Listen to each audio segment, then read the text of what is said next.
Welcome to Coevolution, Humans Beyond AI.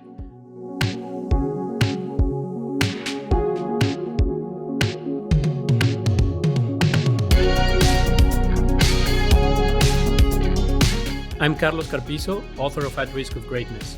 As a recovering technology executive of over 25 years, I've been exploring the intersection of art and technology for the past 3 years, and if you're curious enough, you'll love what the guests on the show will share with us. Awesome. So I'm really excited to start this show today here in Dallas and with a very special guest, Clara Hinojosa. We will get to know her much better. I cannot say enough things about her and her career of almost 50 years just in Dallas, and she knows the who's who of Mexico and Texas and the U.S. A lot of artists, a lot of stories, and I'm really honored to have her here today because of a God wink or a diosidencia. When I sent her the picture of how our Switch workshop went at the Dallas Museum of Art and a group photo that we took under a very special painting, then that's when I found out that she has a very cool story to tell just about that painting, and that's how we're going to kick this off. But you're going to not want to miss a single second of all of the great stories that she's going to share with us. So, Clara, thank you very much for having me here. From the bottom of my heart. It's an honor. I've known you for a couple of decades now. Right. And I'm a huge fan of yours and all the work that you have done for all of our communities on both sides of the border, as well as with the Mexico Institute here in Dallas and all other institutions that you have founded or where you've assisted. Yes. So it's amazing, and thank you very much for being here. Muchas gracias del corazón. You. Muchas gracias a ti. Thank you very much. I'm very happy to help in whatever I can. I know, and so let's dive in. Do you want to tell a little bit about yourself, maybe something that a lot of people don't know, like for example, you're a great samba dancer. I lived in Brazil and I was only 23 years old when I arrived there, so it's part of their culture. Brazilian people are very free-spirited and vain also. They have the best plastic surgeons. And people use dancing for many expressions. And that's why the Mardi Gras there, El Carnaval do Rio, is so important. Beautiful. They throw the house out the window. Oh, yeah. The huge artistic expression. Oh, yes. Wonderful, yes. So it was great to live there. And I lived on Copacabana Beach, so I was where the action was. Absolutely, yes. Well, you seem to always be where the action is. So maybe you have something to do with it. I'm thinking. I think so. I think that I like to be where things are happening. Exactly. That's so that's awesome, Clarita. Thank you very much.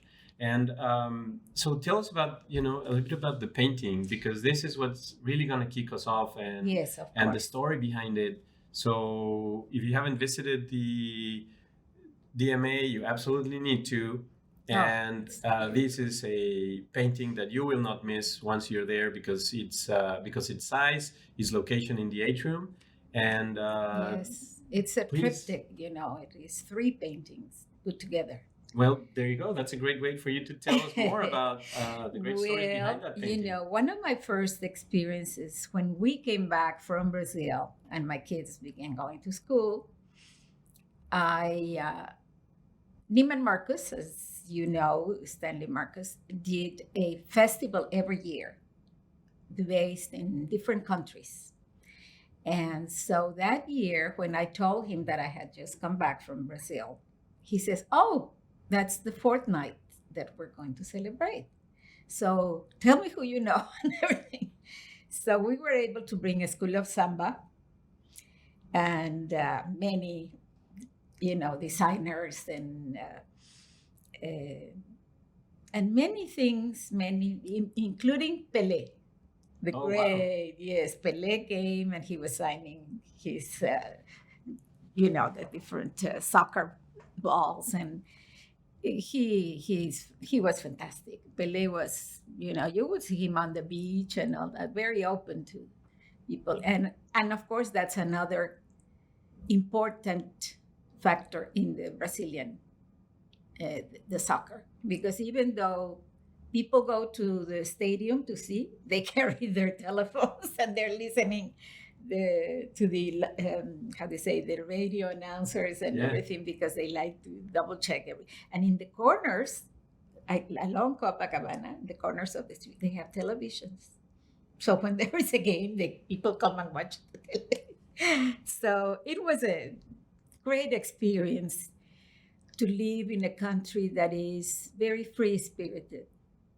It's different, and like everything else, has its advantages and disadvantages, but I adapted very well to it and loved it, learned a lot. I continued studying there and also teaching.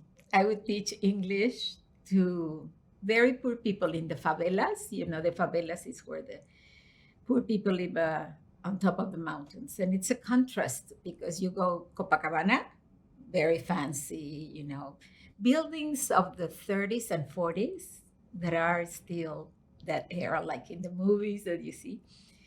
And then if you climb the mountain, people live very poorly there. But they are happy. The thing is that poverty, of course, people need things and they want, but their spirit is very free and happy. So and we'll talk about that, because that's part of what we're trying to address with Switch. So okay, you impressed Mr. Marcus, and then how did you get to? When I came to Dallas, when I announced that I was going to get married with a man from Dallas, everybody said, "No, that's where they killed Kennedy." People would react to the reputation. But then my grandmother, who was one of the founders of El Globo bakery, French and Italian bakery, she said, "Oh, but that's where they have Neiman Marcus." And it's one of the most beautiful stores. So when I came, I went to see Mr. Marcus, and I told him, and he was very honored. And he helped me all along my career. A wonderful person. And I didn't know, but some of the very important designers like Yves Saint Laurent or Christian Dior, they went to Mexico before they came to the United States. Oh. Because, we have a very European culture.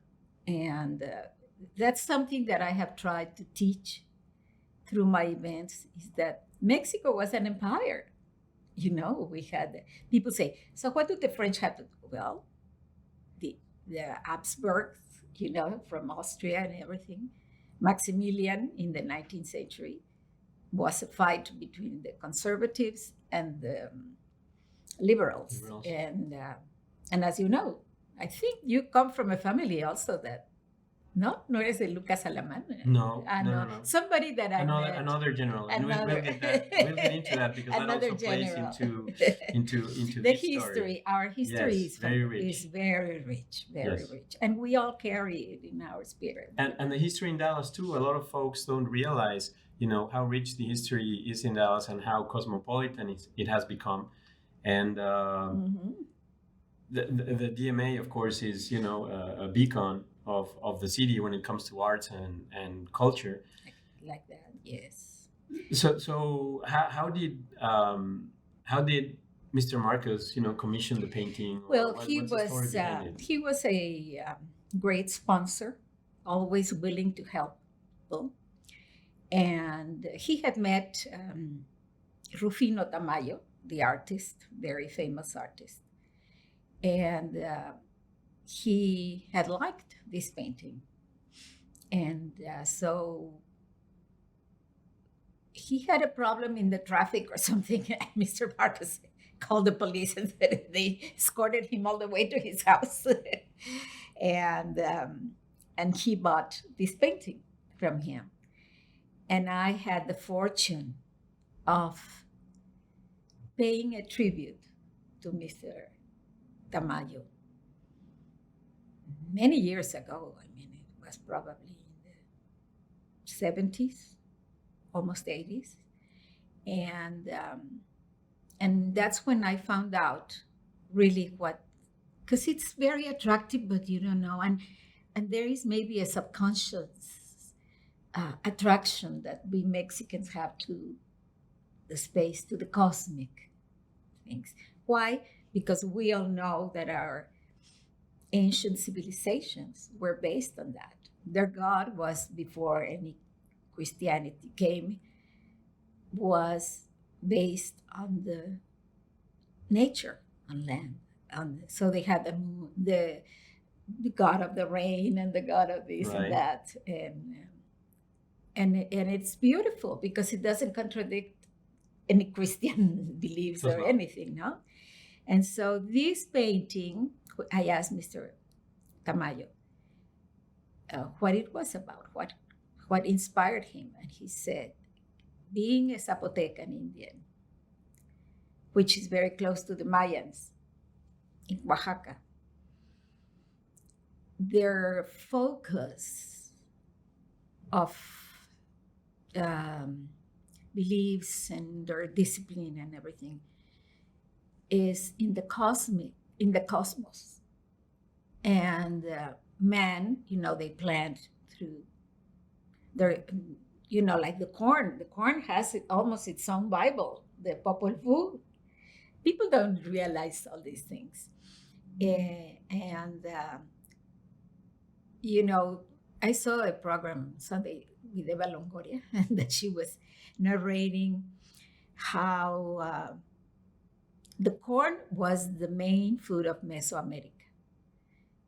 But the Europeans, and especially the crypto Jews that came to the conquest of Mexico, invited by the king,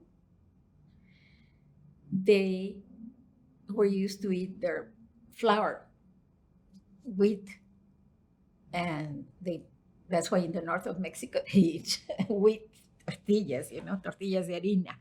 So it is very interesting how everything has an influence, and we are just the universe. You just have to. So Rufino said that if you develop a relationship with the cosmos, which we know like the universe, the stars, but it also means the order of things. Cosmos is a Greek word that means order. And if you are connected, and in Mexico, many people go see the stars at night. I remember my grandmother was almost 100 years old, and she would ask the driver to take us to the highway to Cuernavaca, outside of Mexico City, and we would look at the stars because Mexico was always bright. And she knew a lot. Many people know a lot about the stars and the planets. And so it was very, very natural to grow with that. And as you know, the Museum of Anthropology in Mexico, which is one of the best in the world, has at the entrance the reign of the god of the rain. And it was right before I got married that they acquired him. And it rained all that week. But it's there, and it's part of the beauty and mystery of our culture. And at the same time, it's clear. We're the only species that looks at the stars. Actually, no other species really looks at the stars. We're the only ones. They know a lot. I mean, the Indian people, they tell you everything about. Absolutely, it used to rule a lot of things on how society worked and exactly the cycles of planting and that's how the Mayans planted. Now with the Mayan train that is being built, and many people are against it. Why? Because I just learned that the cenotes, which are the natural rivers in the middle of or pools in the middle of the jungle, they were not natural. They were created by the Mayans.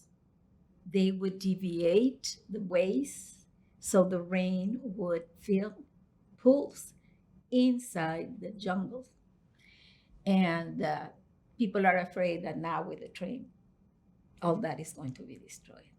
It could be, but let's not get political. Okay? So that's one meaning, of course, of cosmos. Oh yes, right? the cosmos. But tell us more about the true intentions of Rufino Tamayo. Rufino what he shared with is that he wanted to express how if you have a relationship with the cosmos, then you are a person that automatically puts in order your inner life. And you are a human being in the order of God. And, like when I was little, I had a nanny. As you know, I was number 10 of 11 kids. And instead of telling me in the morning, like, good morning, get up or something, she would go and say in her own Purepecha language, Shangeweka hitanga, nerandish, ni paya ni pakawam. And that is to say, may the light of God, brighten you today. And let's go out to get blessed by the sun. That's awesome. Beautiful. You grow with that and automatically you know. So I was very fortunate to live in Guanajuato because most of the servants came from the border with Michoacan and they speak that language. And it's a beautiful place, also full of legends and history. And I wish people would know more. And I have worked very hard to teach because unfortunately, we live in an era of trade and money and that's what, when we think of the United States, the powerful country, money. And they think of Mexico as backwards and it's not. It's not. It depends on how you see it. And culturally, as you well know, we are taught to love our culture since we are little. And from the food, the music, everything, the behavior of people, like it's just, and we look at the United States as a very rich country. And also because the movies of the 50s, they did all this Doris Day and Rock Hudson. And I thought, I want to marry an American like that. But then being here, coming to the United States, I realized how much we would benefit to know each other better. Mexico was big in the movie industry in the 50s, early 50s, even before here. Then Hollywood came and all that, but it still is. It's a different perspective of life, as you know. And so I thought when I came here, I saw the need to teach and express who we really are. And many people, unfortunately, see Mexico as backwards or poor or, and the people do not learn to speak Spanish correctly. And what was very sad, and I married one, is that Americans of Mexican descent, they call them here Mexican Americans, but they are Americans of Mexican descent, know the Mexico that is taught from the perspective of the United States. And it's not. So when they discover who they really are, their life changes completely. Their behavior, their pride. And of course, food has been one of the best tools to educate people, because who doesn't know what a taco or an enchilada is? And those are Indian dishes, that came from the land, from the origins. And so, of course, like that, I had the fortune of studying anthropology at the best museum in the world of anthropology in Mexico City, and began working for an American company. A friend of mine was an executive there, and he said, "Oh, you speak English." I went to a Scottish school, Margarita de Escocia. And so I learned, and he said, "Could you work?" I was 18 years old. Of course, I want to make money. And so I did. And it was helping a group of engineers from Dallas that installed telecommunications for Pemex, the petroleum company. And the director was my husband. And so when I met him and he told me he was Mexican American, I said, "Oh, I hope he doesn't speak the way that they turn the language." But anyway, his quality as a person is what made me fall in love with him. And so we got married 10 months later. And we've been married 56 years. That's an awesome story. And, a big hola to Hector. Yes, And, my I'm sure he'll enjoy watching this as well. Yes. But you make a very good point, is we're different cultures. And now I think, the world has changed and we're all recognizing the value in cultures other than ours. And perspectives are changing because, yes, the capitalist system, which is the only one that has proven to work, has focused a lot on the doing and not enough on the being. And exactly, I say I'm Mexican by birth and Texan by choice, and I would love for both our cultures to be put in a blender, and we would get something much better, because oftentimes in Mexico we spend a little bit too much time being, not enough time doing. And I think the important thing is to find the right balance, of being and doing, especially with the capitalist system that definitely needs a change of heart. Because that's what we're seeing with a lot of young adults, which is ultimately what we want to address with Switch, is we want to make sure that they look inside, because that's where they will find the answers, not looking outside.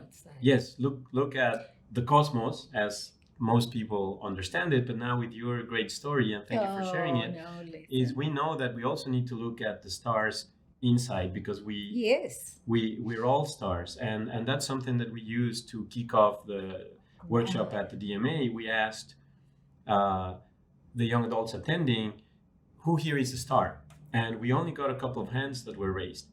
And then a very good friend of mine, Madalena Loggia, who helped me put this together, she had found something that we shared with the young adults, which was great. And it's, if you have iron in your blood and you have nitrogen in your bones and a couple of things that I don't recall precisely, is you are a star. So don't tell me you're not a star. We're all stars. We are. It's just that we need to be in sync with the universe, with God.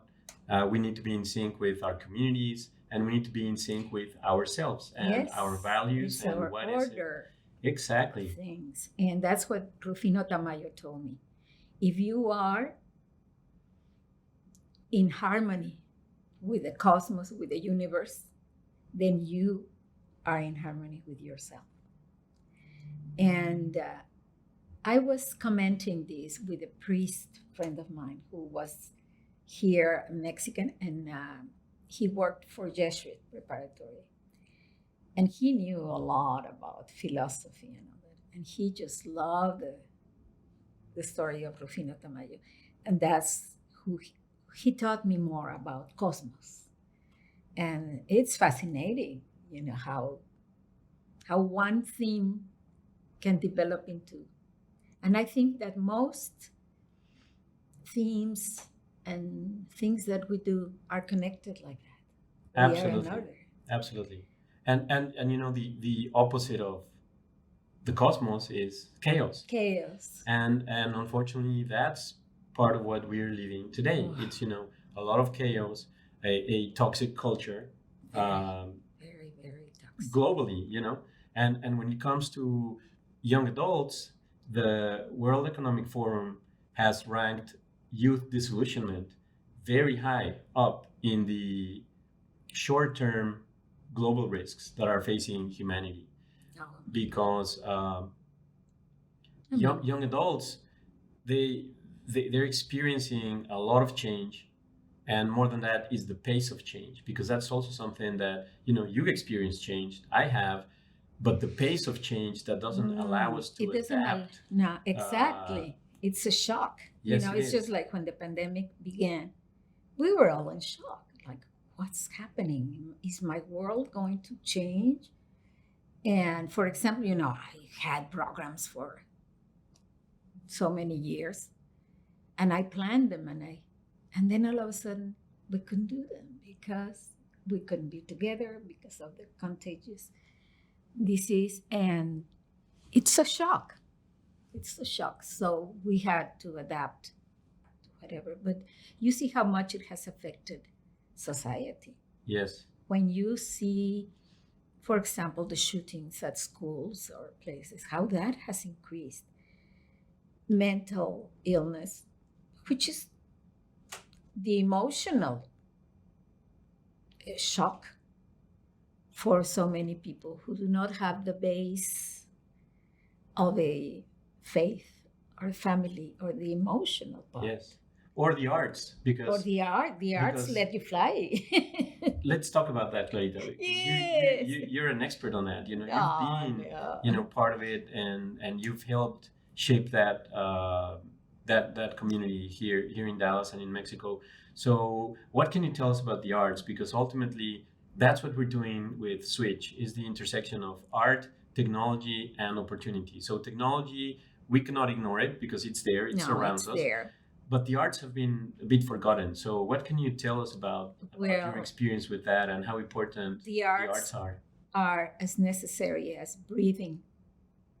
It is your expression. It awakens your senses. It makes you conscious of who you are and where you are and everything. And I had the fortune of growing up in a very cultural city of Guanajuato. And then in Mexico City, which, in the 50s, you should have seen in my house, the best mariachi of Mexico, Mr. Silvestre Vargas.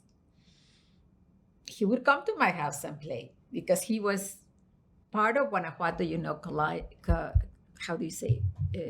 Borders, Jalisco, the land of mariachi. And so then the families know each other. And my grandmother would invite him to play at parties. And can you imagine? No, the Mariachi Vargas de Tecalitlan. And so we would even go to the ranches and see the children learning from the adults, the mariachi. And it has a history, and it's very, very interesting. Everything is. And so I had an uncle who was a military doctor. And he would take us on the weekends, my cousins, and mostly boys. Another cousin and I were the only girls. But we would go to archaeological sites, to Teotihuacan and other places to visit. And he had a pass because of military to go inside the pyramids. And I learned so much. I felt that I was the owner. Like, in a way we were, We all are. It's part of our... oh, yes. Human heritage. You know where Santa Fe is now? In Mexico City all or this New Mexico? Development. No. Yes. It used to be orchards. And my grandmother, who had the business of the French bakery, El Bolillo, which was introduced by the French to Mexico.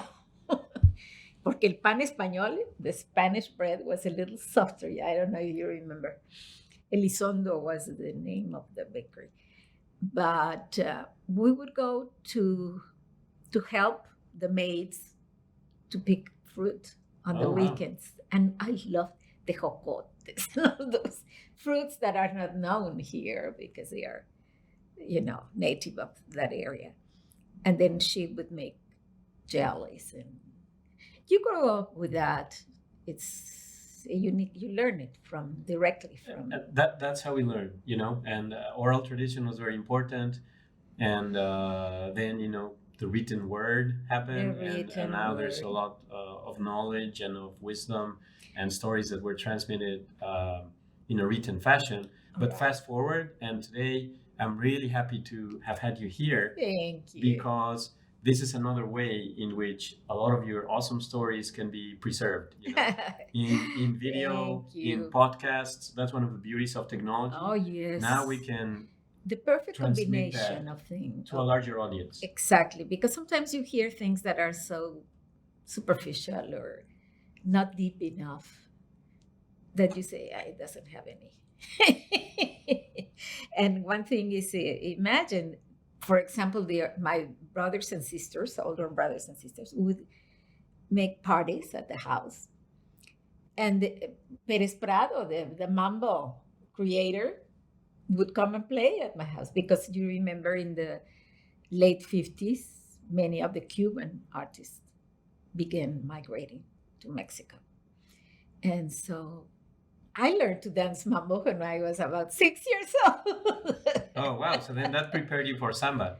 Oh, yes. You tell me. And I brought here to Dallas Perez Prado a few years ago. And we taught a group of friends, Asians, Africans, all Americans, Anglo-Americans, to dance mambo. And they loved it. And we made their outfits and everything. So to celebrate life through the education of the arts, which is education of your heart, of your spirit, is very rewarding. And you grow with it too. Absolutely. And as you said, it's necessary. It's necessary. Because the more AI and automation advance, then the more the arts are going to help us differentiate ourselves from machines. So that's a great, place to stop it, because yes, that we're going to put like on banners. We need to put in banners, everywhere. That you just shared, which is very important. Look at how Frida Kahlo. We were the first ones that brought Frida Kahlo in the 80s at the Meadows Museum. It was an adventure to bring, because very important people owned, and they were untouchable. And I said, you only live once. Took my plane to Mexico City, and I asked one of my sisters to drive me. And she said, are you crazy? Those are very powerful, almost mafia people. And I said, no, I come for a good reason. Well, it happened that that lady loved me, and invited me to her house. I saw all the easel work that Diego Rivera had left, because she took care of Diego when Frida died. And she had over 60 paintings of Frida Kahlo. Oh, and I only wanted 8, if possible. And she allowed me to bring 60. 60? That's awesome. It was. And yes. It was an accomplishment. And we became friends. She already passed away, unfortunately. But that connects you to another thing. Like Toledo, the great artist from Oaxaca.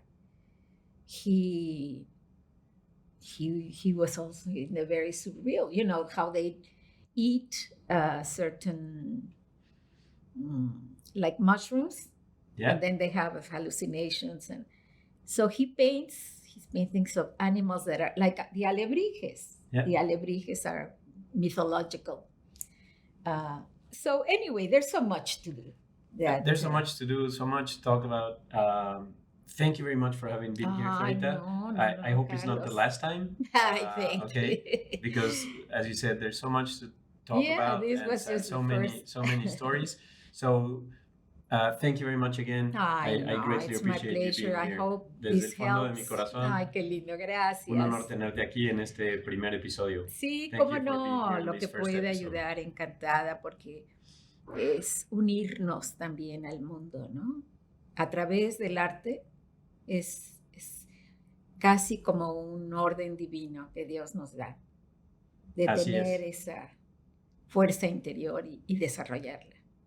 Así es, muchas gracias. Muchas gracias a ti, Carlos.